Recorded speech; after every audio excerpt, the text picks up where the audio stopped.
Okay, today's topic is hepatitis C virus. As the name suggests, here the hepatitis means here the virus which is involved in the infection of the hepatocytes of the liver cells.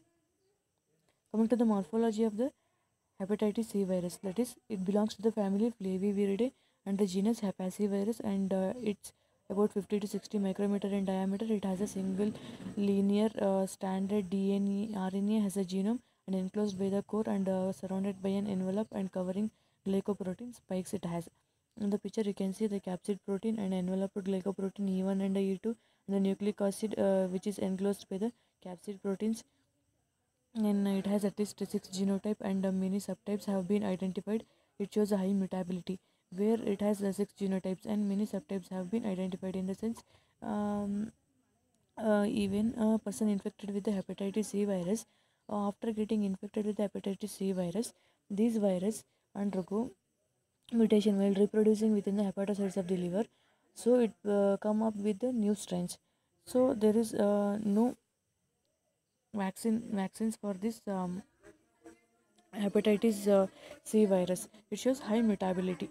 And coming to the mode of transmission, here the mode of transmission is mainly via the blood because these viruses are present only in the blood, where the transmission takes place by the blood transfusion and the sexual transmission, getting pierced tattooed with the contaminated instruments, where while tattooing and in by piercing, these instruments coming in contact with the infected blood, and inadequate sterilization of the medical equipments. When the medical equipments are used on the infected individuals, will lead to the mm, uh, contamination. Then unsafe injections, like in the drug abusers. When the person's infected with the hepatitis C virus, these needles are get infected with the hepatitis C virus, and these unsterile needles are used by the healthy persons, will lead to the transmission of infection. Then coming to the receiving in contaminated blood products, then child born to hepatitis C positive mother, that is vertical transmission. Yes, here the infection is mainly by the blood transfusion, and other mode of contact with infected blood are the blood products, injectable drug abusers and transplant recipients, and immunocompromised persons are at high risk by sexual transfusion, but it's less. Coming to the clinical features, here by the time of contact with the infected blood to the presenting the infection in the hepatocytes and presenting a symptom, it's about incubation period is about 15 to 160 days.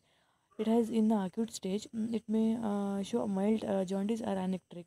Here in the sense mild jaundice are anectric in the sense, whereas only 5% of patients will show mild jaundice, whereas 95% of patients are carrier.